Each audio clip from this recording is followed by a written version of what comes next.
so we're now on to number 3 in our series, and you'll remember that these were a way really for us to try and keep in touch with the work of Morecambe Bay Partnership and provide a way of engaging with our wonderful supporters through a period where we've been through lockdown and various changes of government guidance about what we can and can't do, and obviously as a way of not replacing, but coming up with an alternative to our kind of face-to-face work and our volunteer activities. So a way of sort of keeping the spirit of Morecambe Bay Partnership alive through the various challenges that we face. So we're trying to capture different aspects of the work of Morecambe Bay Partnership through these sessions. So we've done beach cleaning, and we've done birds, and then we're turning today to more of a kind of heritage angle on the bay. In a minute, I'll hand over to Bill Shannon, Dr. Bill Shannon, and I was going to describe him as a notable local historian and antiquarian, but Bill was very specific that antiquarian is an adjective, and he's an antiquary. So we're very, very lucky. Now I know Bill because he's one of our trustees. We're very, very lucky to have him. He's been involved with Morecambe Bay Partnership for a few years in different roles, but he's now joined our board.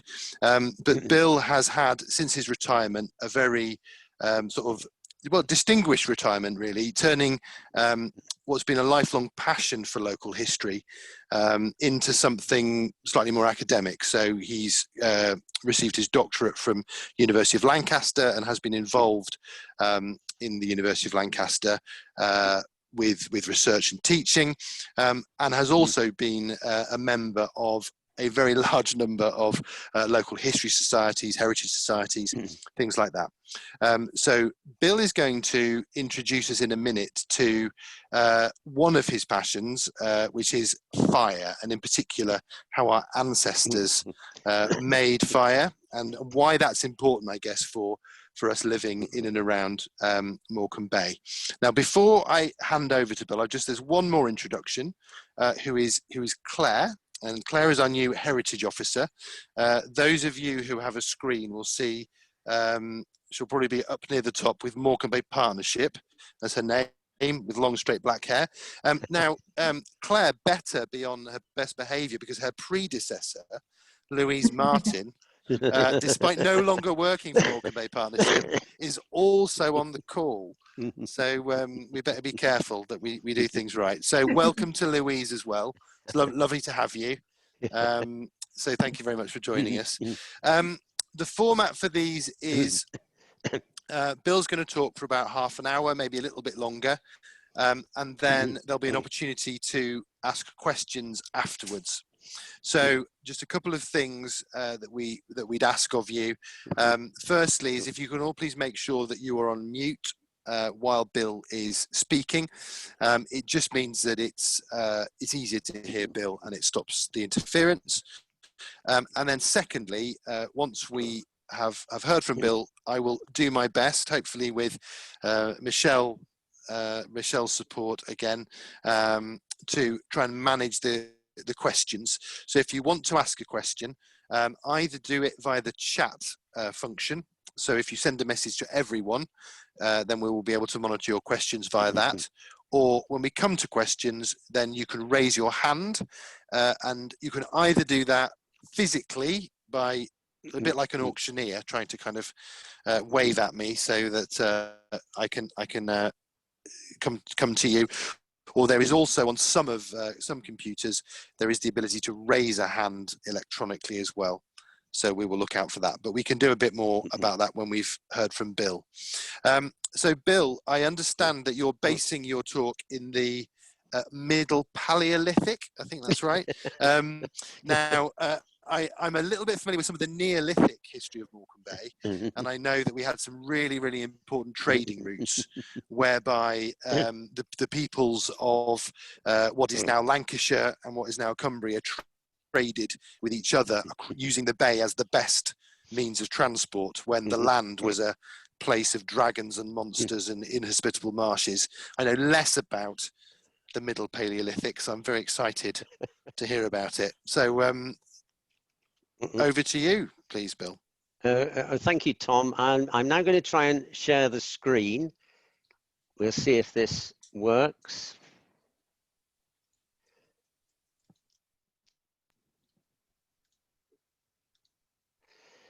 Okay, can somebody give me a thumbs up if you can see that all right? Yeah. Yes. Oh, yes, you can. Excellent. Thank you. Well, yeah, I'll touch on the Middle Paleolithic in a minute. So, but let's say as far as Cumbria is concerned, we sort of lost our Middle Paleolithic in what was called like the Ice Age, which wiped out anything that might have been here any earlier than that. But never mind. I should start by saying I'm a historian, not an archaeologist.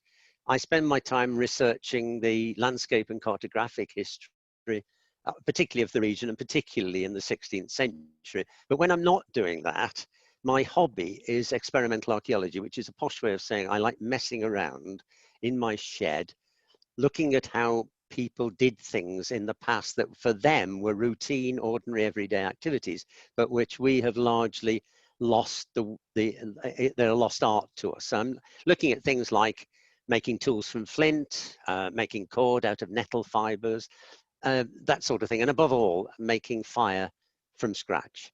Now, man has been able to control fire for a very long time indeed. He's probably been able to make it since Middle Paleolithic time, so probably for 400,000 years or so, using a variety of techniques, both percussion-based and friction-based. And I'll be talking more about these as we go on. So over the next half hour, I want to talk about how people lit their fires and their lamps and their candles before the invention of the friction match, which happened in the 1820s. I want to look at ancient fire making. I want to look at how woodland resources were used to turn the spark or ember into a blaze. But first off, I want just to look at how we heated and lit our homes in and around the bay up to about 200 years ago. The fire in the opening slide here is a peat fire. And throughout the Middle Ages and the early modern period, they would have been far more common than wood fires all around the bay. And sites like this, which is the working face of a peat bog, usually known as a turf room, they would have been familiar from Angerton Marsh on the Dodden, round through Foulshaw, where they were still extracting peat for fuel into the 1960s, through round to Leighton Moss, to Cockerham, Tilling Moss. So fuel, the peat was the fuel all the way around the area. And most of you would have had a peat stack out the back of your house, the way you still see them in Ireland and the Hebrides. But before we look at how people made fires in ancient times, I'm going to show you a short video, I hope. It's under a minute long, and I want to show the usual way that people lit their candles or whatever from the Iron Age through to the 19th century, and that's using flint and steel. So let's see if we can get this to go. This is an 18th century tinder box I've just acquired. In it we have a candle, a flint, some char cloth, and a fire steel.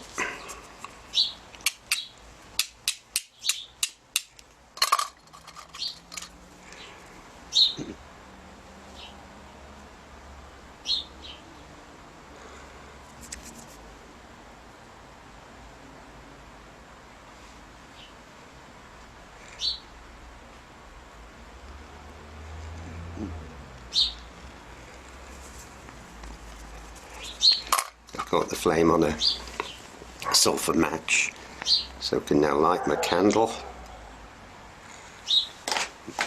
put out the match, and so to bed.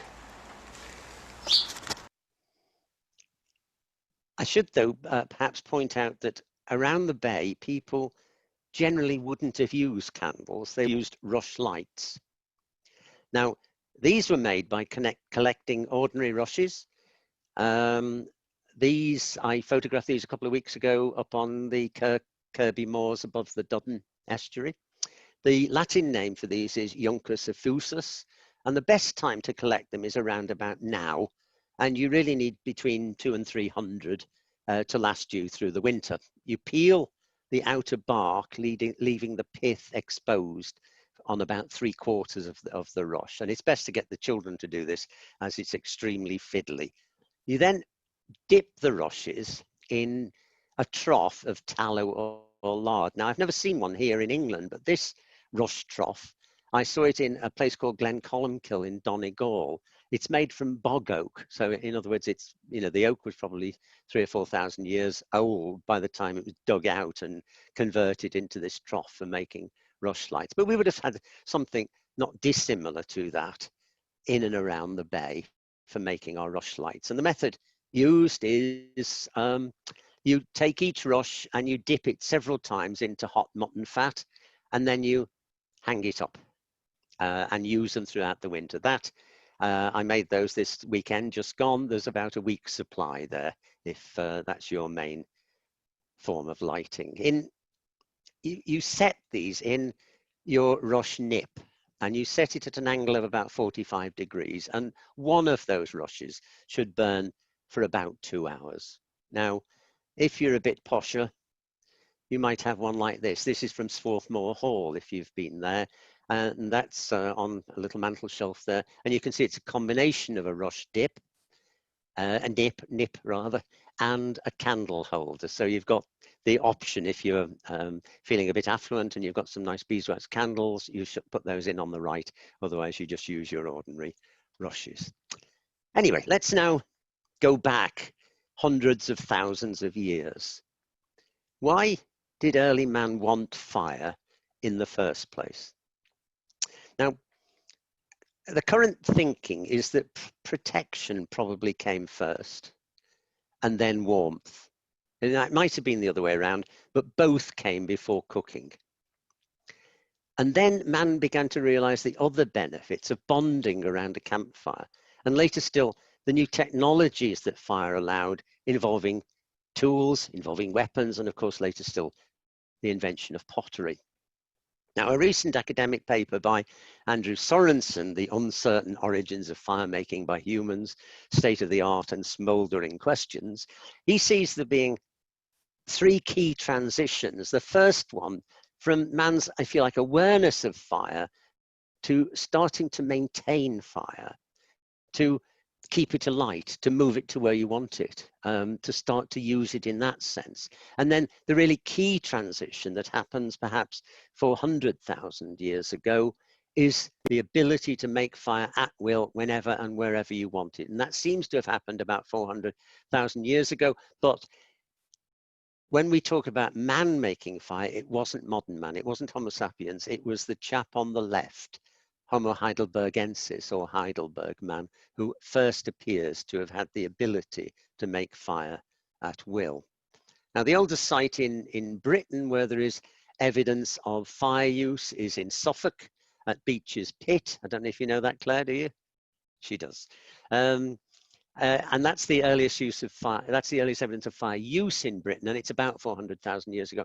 Whether they were making it or just using it is a bit open to question. But if you move forward to the descendants of the Heidelberg people, to the Neanderthal people, there is no doubt that they were able to make fire, and not only make it, but to use it for warmth, for cooking, and amazingly for chemistry.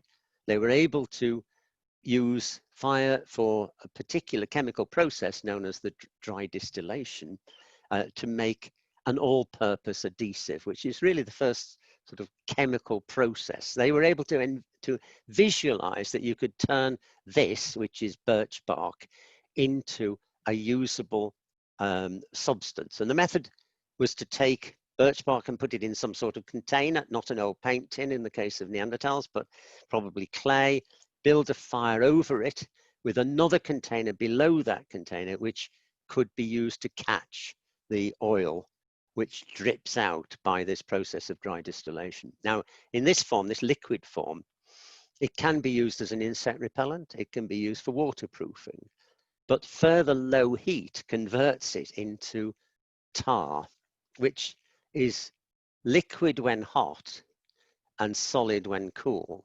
And that allows you then to use it as an adhesive. And for tens of thousands of years, it was used as the adhesive for fixing points to shafts. Now, let's move on to fire making itself. In the 19th century, one Walter Hoff wrote about what he saw as the 3 stages of culture defined by the type of fire apparatus you use. He said, savages make fire with pieces of wood, barbarians make fire with flint and steel, and civilized man makes fire with chemistry, by which he meant the phosphorus-headed friction match. Now, it really isn't as simple as that. But friction methods were almost certainly came first, but they leave no trace in the archaeology.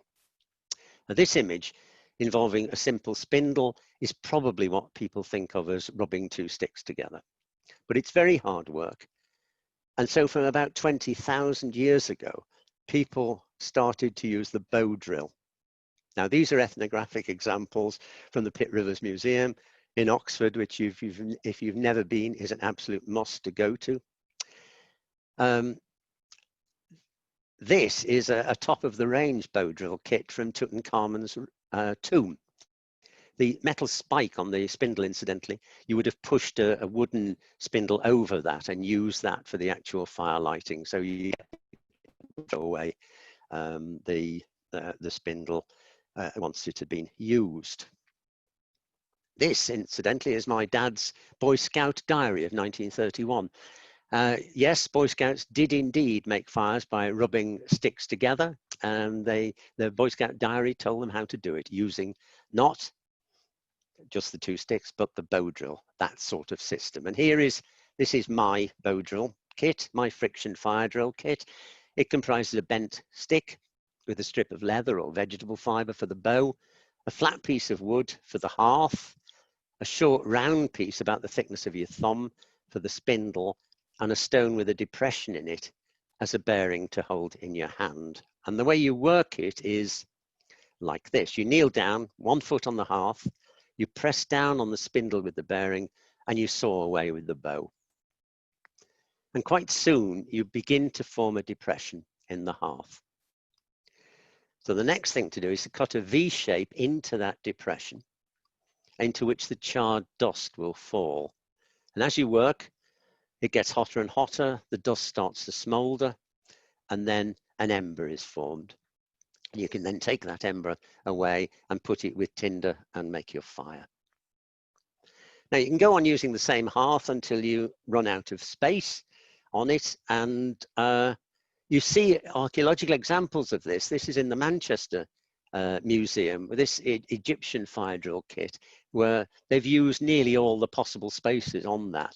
Now, normally, of course, once you got this far, you just throw the hearth away on the fire and get a new one, which again is another reason why you don't find much trace of friction fire lighting in the archaeological record. So that's friction fire lighting. The other great method is percussion fire lighting, striking 2 stones together. This display in the York Museum, it's about Star Car, says you can make sparks by rubbing flints together. Well, good luck with that. I'm afraid you can't. What you need is to rub the flint against something else, and that something else in Star Car was specifically iron parites. Now, so you're striking iron parites with flint to make sparks. Now, parites in Greek means firestone. Chemically, it's iron sulfide. It comes in a variety of crystalline shapes. It's also known as fool's gold for fairly obvious reasons. It's found in association with flint, but it's also in Cumbria found in association with coal, with iron ore, and with copper ore. And in the 18th century, it was used industrially in Whitehaven from 1718. It was extracted, it was converted into copperas, which is iron sulfate, and that was in turn was used to make sulfuric acid commercially, industrially. But since prehistoric times, it's been used to light fires. And this is the well-known Iceman Ötzi, dating from about 5,000 years ago, end of the Neolithic, Chalcolithic period. He had with him, when he died, a complete fire-making kit of flint, parites, and fungus called amadou that I'll be talking about in a minute, which he used to catch the spark. And he also had a birch bark container used to carry smouldering fungus in what is known as a fire pot, and I'll be talking about that too in a minute. Now, one of the problems about recognizing parietes in an archaeological context is that it decays chemically very rapidly. It combines with water to produce sulfuric acid, and it becomes invisible in the record. But this is an amazing parietes nodule that was found in the Neolithic site of Sisbury Rings. It was probably placed as a votive offering. I mean, that would have been worth the Neolithic equivalent of millions. You know, you could smash that up and you've got enough firelighting for several villages. That, incidentally, is the Pitt Rivers Museum, and you can see various other fire making products around there. This is my own favorite nodule. Yeah, I'm the only person who can have a favorite parietes nodule, but there it is. You can see the iron encrustations around the outside and the crystalline structure of the parietes on the working end, as you might say. Now, a scraping action tends to produce better results than striking it with flint, but the sparks are always feeble. It takes a lot of effort to get and catch a spark, and the sparks are only red hot. They're not white hot the way the spark coming off steel is, and we'll be talking more about that later. Now, in prehistoric times, the material, as we've seen with Earthsea, the material used to catch the spark was tinder fungus, also known as horse's hoof fungus. Latin name is Fomes fomentarius. It grows on birch trees. This photo was taken at Roundsea Wood near Haverthwaite, which many of you will know, but as that's a nature reserve, that's not where I get my supplies from. But you can see from this why it's called horse's hoof. Now, if you knock one of those hooves off the birch host and cut it in half, you can see a number of layers. On the, I don't know if you can I do this? Yes, that is the horse's hoof layer, the outer wooden layer. This is the bit that was attached to the tree. These are the spore tubes, the sort of active part of the fungus. And in between this layer, this is the spongy layer known as amadou. Now, in this image, it's turned the other way around, but you can see most of the spore tubes have been removed and the orangey amadou is being exposed.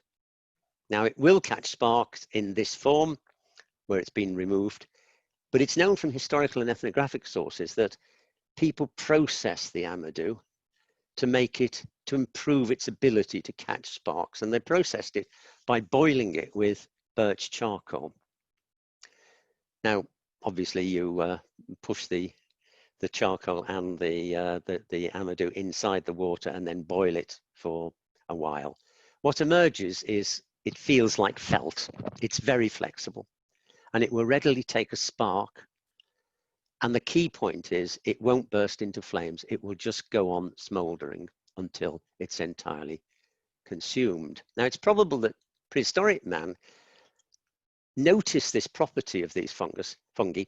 Perhaps they saw a tree struck by lightning where the tree had burnt down, but the fungus continued to smolder after the tree had finished burning. Now, this particular piece of fungus here, it's not very big. I lit one end of it, and 2 hours later, it was still smoldering away. And in fact, it smoldered away for about 3 hours, again, without ever bursting into flames. And there's another fungus which with similar properties. This is called King Alfred's cakes, and this is growing on a dead tree in Barker in the Leven estuary.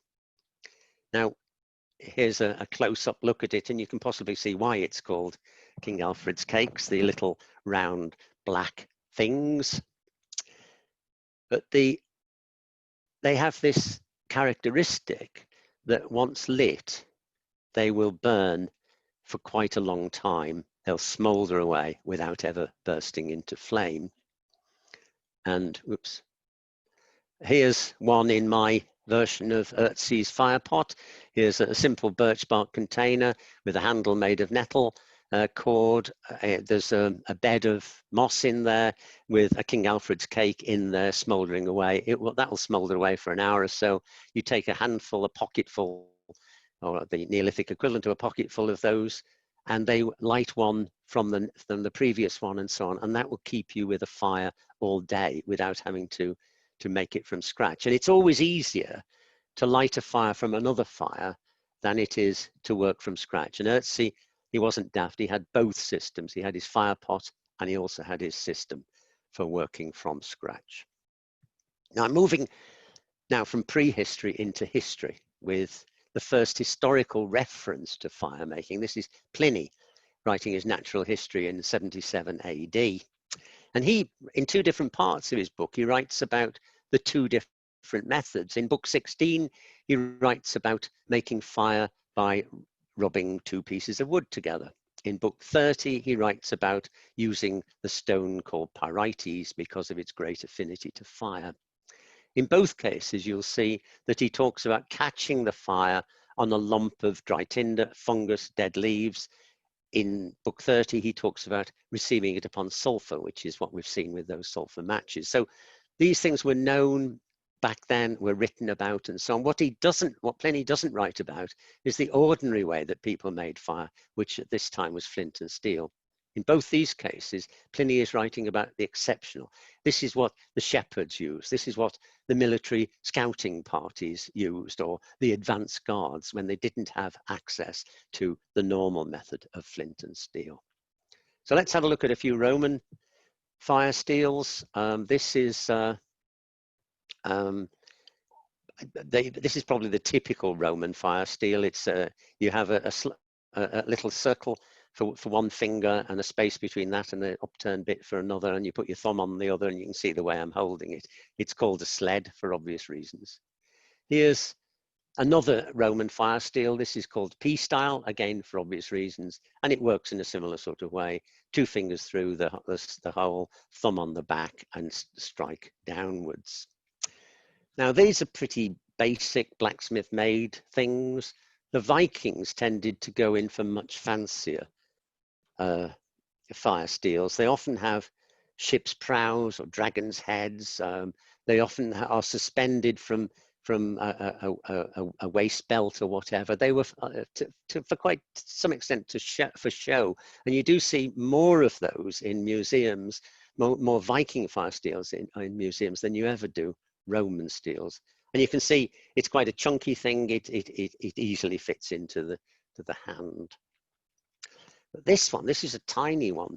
This is from the Thames, you know, the shores of the Thames, the mudlarks who find these things. It's absolutely tiny. I can hardly get two fingers inside it. And I think, people won't mind me saying, it was either made for a small woman or a small child. But it's certainly not something that somebody my size could readily use. So we'll come to my favorite fire steel, and this is the one I normally use. You can see this one easily fits my 4 fingers, thumb on top. And I bought this in Great Falls, Montana in the United States. It's a reproduction of the sort of thing that the mountain men in the Rockies in the 18th century had. I bought this in its little deerskin bag, and I've added the amadou and the flint. Now, although the mountain men did use amadou, from the early modern period, a better alternative was available to people, and that was what's called charcloth. And this is a piece of linen, but it can be made from really any vegetable fiber cloth. You cut it into squares, you put it in a tin with a very small hole in the lid, and you put it on the fire. And what you're doing is basically the same as making charcoal. You're heating up vegetable matter in the absence of oxygen.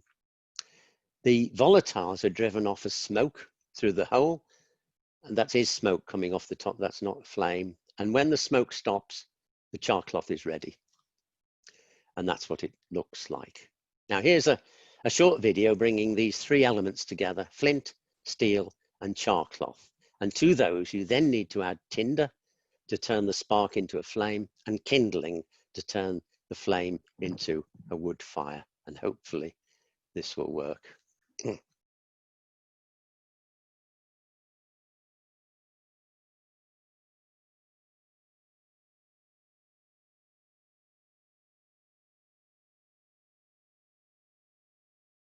Candle. The matches were made of slivers of wood dipped in molten sulfur.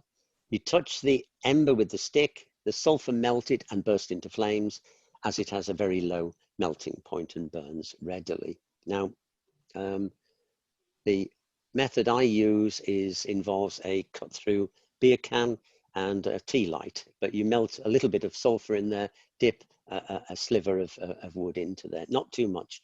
You really need very, very little sulfur for it to work. Now, this is the tinderbox I showed at the start of the talk. Every home would have had a tinderbox. Every tinderbox would have had in its contents some charcloth, some candles, a flint, a steel, and some matches, as you can see, sulfur matches like that. Now, this is another tinderbox, a pocket tinderbox. This is very much a sort of gentleman's thing. You'd keep it in your waistcoat pocket until you wanted to light your pipe or light a candle. The box contained a flint, probably an old gun flint, plus charcloth, sulfur matches. And the steel was wrapped around the box. And here's a little video just showing it in action.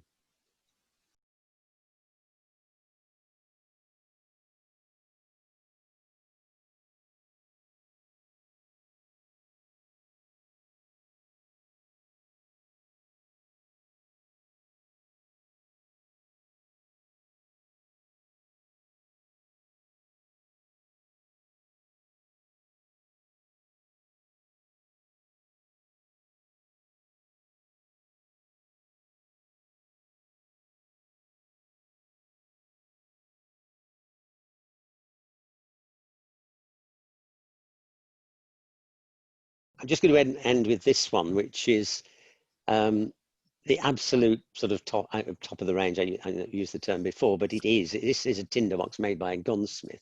He uses the technology of the flintlock to send a spark from the hammer holding the flint, bashes down onto the steel and drops a spark into the little pot below, which has a piece of charcloth. And the drawer on the bottom contains your sulfur matches, your charcloth, and so on and so forth. Now, unfortunately, I can't show that in action because it's being restored at the present moment. But just to end with a bang, it is worth remembering that the last flourish of percussion firelighting was the flintlock pistol. It doesn't matter. Show how the flintlock pistol worked, where the spark is going to be caught not on charcloth, but on gunpowder.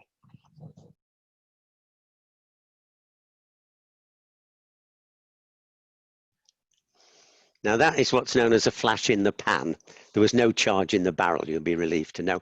I should add, for this and for everything else I've shown, don't try this at home. Thank you for listening. That was great, Bill. Thank you very much. So we'll try and do some questions because I'm on my iPad today. It's a little bit more of a job just to see exactly who's wanting to speak because I need to keep scrolling through. However, I know we've got one already on the chat. So from Mark, he asks, Bill, that was great, thank you. Which woods would you recommend for making a bow and for making a hearth? There is an enormous amount of controversy about this. Everybody claims that their wood is the best, and that they are the only ones with the secrets. I mean, I think the real key is that the wood has to be dry, and it. I mean, I find it perfectly okay to use birch and ash, but as I say, I don't think there is any rule on this. You might remember going back to Pliny, he claimed that he knew what the best woods were. And I think he was talking about vine wood and something else I can't remember. But ivy, he said on the slide. Ivy, yeah. That's right, yes. Every American survivalist who writes about this subject says that he and only he knows the right answer to that question. I think the point in answer to the question is that it's not particularly special species.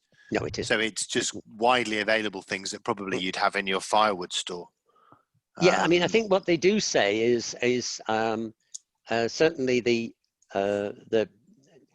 it's best to look for dead wood that is upright rather than lying down, because it will have dried out better if it's died upright. So, but you know, the spindle and the hearth. A lot of people say it's better to use 2 different woods. I've not found that particularly. So. Great. So we've got a few more, and I'll keep using the chat, and then I'll come to sort of live questions.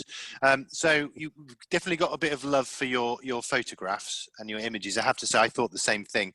It was really amazing how good your images were in terms of explaining to all of us exactly the steps in the process and exactly how to do things. It was absolutely fantastic. So there's a bit of love for you there, Bill. You've got some fans. Thank you very much.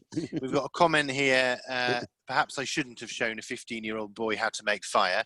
I'm sure you'd agree that that's exactly what we should be getting 15-year-olds to do, but just doing it safely and responsibly. Yeah. Taking away the stigma. And then we've got another question here from Michelle. Michelle asks, so what preceded rushlights in the home? And she then says, was it flaming torches? So what was there a stage in terms of light within the home? I mean, again, you know, in terms of the archaeological record, what you find is lamps, oil lamps. You know the typical Roman small ceramic oil lamp that you put olive oil in it and you have a wick. Now they survive in the archaeological record because they're ceramic. You also, even earlier, going right back to Upper Paleolithic times, you find scallop shells that have been used as oil lamps in effect. And I always think of the guys and ladies painting in Lascaux, using oil lamps made of scallop shells with a wick, and the wick is made of moss. Now I haven't shown that today, but some dried moss placed in a scallop shell burns really well and will burn. A scallop shell full of fat will burn for a couple of hours with the brightness of probably half a dozen candles. They're pretty good. But I think people have always used rushes. It's just this sort of the fact that if you take the rush and you peel away 3/4 of the bark and you expose this pith that's in the center, and then you dip it into fat, mutton fat or whatever. You dip it once, you dip it twice, you dip it 3 times. There's a Victorian writer called, I've forgotten his name, Edwin Waugh, who describes the process, and he says you dip it until it's the thickness of a knitting needle, which is all very well if you know what the thickness of a knitting needle is. But I don't think that's a standard thing, really. But but you dip it 2 or 3 times, you lift it out, the fat congeals, you dip it. It's just the same process of making candles, basically. But your wick, you're building it around that wick. Now, I don't think there's any reason why people wouldn't have used that well back into antiquity. Yeah. So we had a follow-up question, and I think you've just answered it. So why were rushlights not floppy? But the answer to that presumably is what you've just said, is it? That it was the rush is the wick, and then the repeated layers of fat are what gives it its stiffness. Well, but the rushes themselves are not floppy. When you gather them, and you gather them, let's say from about late August, September, this sort of time, they are, they're a couple of millimeters across. They're quite firm, and so you peel down the bark, and it is quite firm. It doesn't go floppy. So yeah, that's not been a problem that I've come across, floppy wicks. Yeah. Okay, right. I'll come to the people on the call then. I don't know. Does anybody want to come off mute to ask a question? There's quite a lot of screens that I can't see, so I can't tell if you're raising your hands.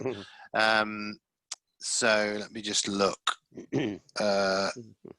Does anybody want to take themselves off mute and ask a question? Steve? Steve, yeah. Thanks, and thanks very much, Bill. Hi, Steve. Yeah. Yeah, hi there, Bill.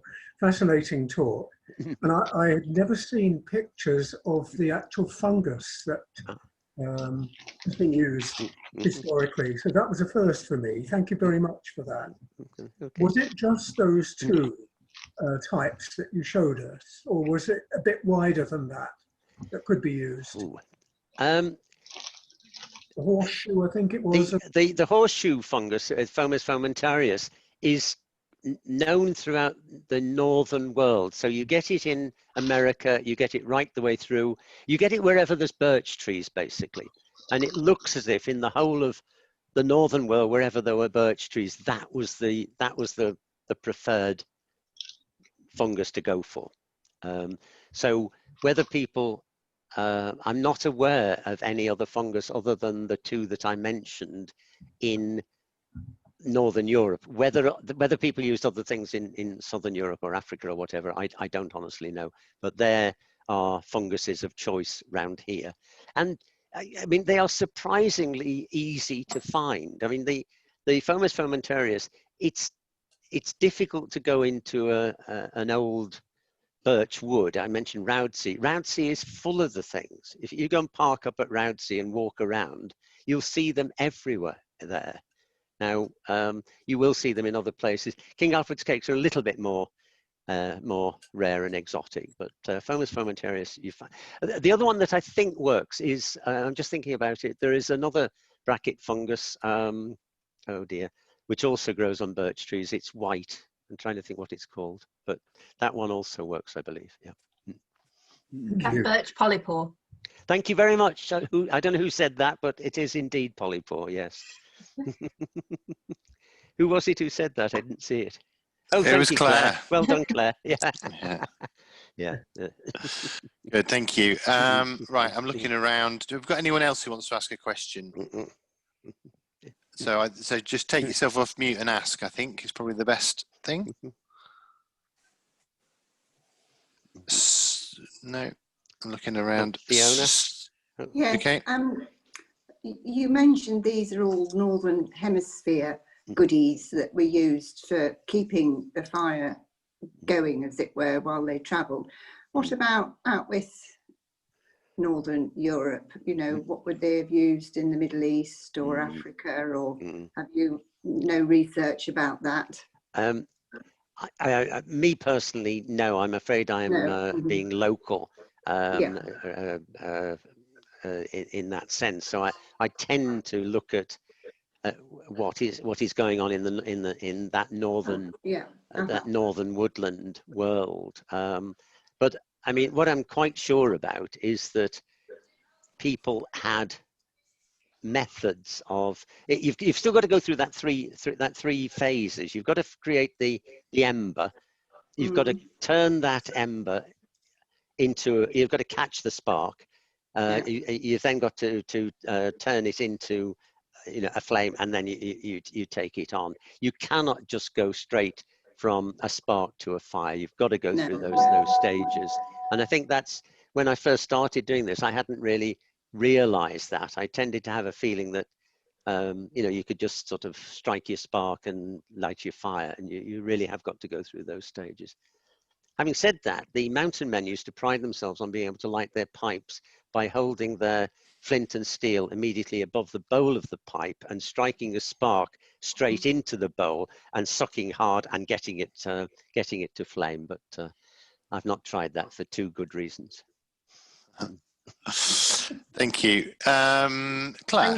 Thank you. I've just had a quick Google, and actually the hoof fungus is used in Africa, Asia and North America as well. So it's the same one. Thank you very much. Well, I knew about Asia and North America, but I didn't know about, so you can find it in Africa too. Thank you, Claire, our resident research assistant. Yes. Great. So Susanna's asked a question on the chat. I'm not entirely sure exactly which angle. She says, what about bogmen and icemen? So is that a question about whether there are any archaeological remains alongside people found in ice and bogs and peat? Susanna? Yeah, it was more that Utz had such a lovely fire making kit, and was that normal? Did all of the icemen or bogmen that we found, I mean, no, bogmen are rather different, but how many have we got? You mentioned them about in tombs. You mentioned that you had the archaeological record was quite patchy about it. Yeah. I mean, the archaeological record is unbelievably patchy for very good reasons. Pyrites does not survive. It doesn't survive in association with damp. So in terms of, you won't find it in a bog. It will have disappeared and turned into sulfuric acid and gone without trace. It was because of the special conditions surrounding Ötzi, it was traces of it were preserved there, but they weren't very good traces.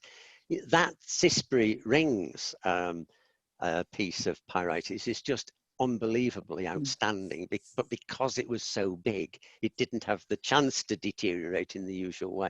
But I've got quite a long list of finds of pyrites in archaeological contexts, in burials, that sort of thing. It is found, it's found quite frequently, but what people are now beginning to find actually more, now that they're looking for it, is the traces of pyrites on things like hand axes, where the axe, an Acheulean hand axe, has been used to strike against the pyrites, and it produces a distinctive trace on the axe, which can now be found. So people are sort of finding second-hand traces of pyrites through the use on the, you know. So that shows that, you know, we think of the sort of Acheulean hand axe as being the Swiss Army knife. Well, you know, not only did it do all those other things, it was also used for firelighting, which I think is quite interesting. But generally speaking, pyrites doesn't survive in an archaeological context. Yeah. So I suppose the follow-on really is, how long were people keeping Amadou around? You know, how often, you know, was it 100 years ago people still had Amadou in their pockets, or not so recently? People were still using Amadou in say the mountain men in the Rockies, that sort of thing. They were certainly using that well into the 19th century. I doubt that Amadou was used in Europe much after, well, you know, once you've got linen, to be honest, linen's better. Charcloth works better.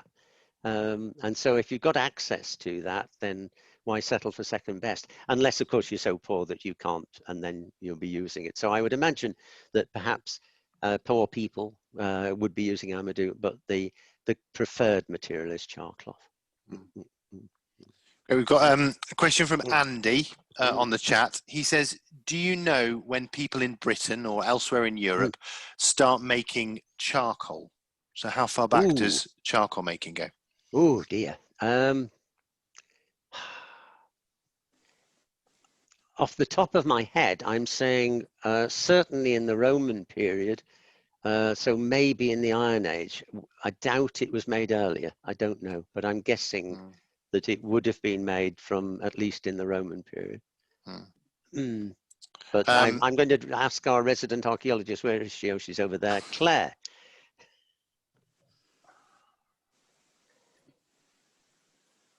I'm not entirely sure, actually. Does Louise know? Oh, yes, where's Louise gone? Yes. I've got no idea, sorry.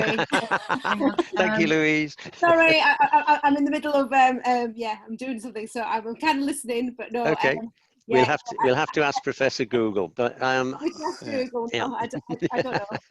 No, sorry, but I'm saying certainly, you know, charcoal is used extensively used in the Middle Ages. You know, it is used as the means of, you know, it's to fire bloomeries, to all those sort of things. So certainly by the Middle Ages, it is widely used, and I'm guessing it probably starts being used in the Iron Age. My understanding is that in order to smelt iron, you need either coal or charcoal to get the temperatures. So it must go back a fair way. I have a half memory, because I was involved in the dig at Sizer, where they exposed the Iron Age, effectively sweat lodge, so sauna. And I think there was charcoal there attached to that. But again, I'm not quite sure whether that was industrially made charcoal, if you like, or whether that's just the remains of poorly burnt wood. But there was certainly charcoal found on that dig. Yeah. No, I mean, we know that the Romans were, in fact, earlier too, that people were exploiting coal when they could access it readily. And last year I was up along Hadrian's Wall, and at I think it's at Housesteads where there is evidence that coal was being used routinely to fire hearths and the like at Housesteads. Using charcoal, I can't see it being used much other than for industrial purposes, for making iron. I can't see it as being used domestically. And certainly around here, the domestic fuel of choice was always peat. Great. So that's all the questions on the chat. Do we have anyone else who wants to come in? Steve, is that you again? Yep. Sorry about that. No, go for it. Spent some time digging at Housesteads on Hadrian's Wall, going back to when I was a student. And in the civilian settlement, Vicus, as it commonly known, yes, there were industrial premises for sure. Metal, there was metal slag found. That's not uncommon around the forts. So something was used, charcoal or coal, not wood, not pure wood, that is, to use that to supply the fort. Yes. With metalwork. Also, I think you mentioned the Sizer dig. Were you referring to the what is generally called the burnt mound? Yeah, I was. Yeah. Thank you. Where the wooden basin, or for want of a better word, charred wood, wasn't it? Yeah, that's right. Yeah, where it's just near where the ha is as you drive in on the parkland. Yeah. Okay. Thanks. Yeah. Okay, so I'll do a final scan for questions through all the people. Okay, so it's probably final opportunity to ask questions. The sun has gone down. Okay. So that's time to light your rush lights. Light your rush lights, yeah. So and presumably, Bill, I mean the rush lights must have been fairly smelly and smoky. And, yes. Again, if you read that chap whose name escapes me, I think it's Edwin Waugh or Waugh, who writes about walking around the Duddon Valley and on that area in the middle of the 19th century. And he's the only person I've read who actually writes at any length about rushlights. And yes, they are smelly and smoky. But then, I suppose you can get used to anything, but it would be, I mean, it wouldn't be that bad. You walk into a house and it smells of roast lamb. It's not all bad, is it? Yeah. No. Good. Okay. Well, thank you very, very much, Bill. That was very informative. So we've got some thank yous, I know, and I can see some things on the chat and people raising their hands. Before people leave, I do need to just do a plug for the next one. So we've been doing these at fortnightly intervals, so people are kind of just getting used to the rhythm of that. Probably booking their holidays around not missing one of these talks, I think. Although given that on the first one we had people joining from a camper van, that even going on holiday doesn't stop you. However, don't get used to the rhythm too much, because the next one is actually on Sunday. So Sunday the 20th of September at 7 p.m. Is the next one, which is around making quills, so making quill pens from goose feathers and making ink. And again, another sort of really fascinating part of everyday life, which, like the firelighting, we just totally take for granted now. So finding out a little bit more about the history and the craft of that will be hopefully just as fascinating. So thank you very much, Bill. It's been brilliant.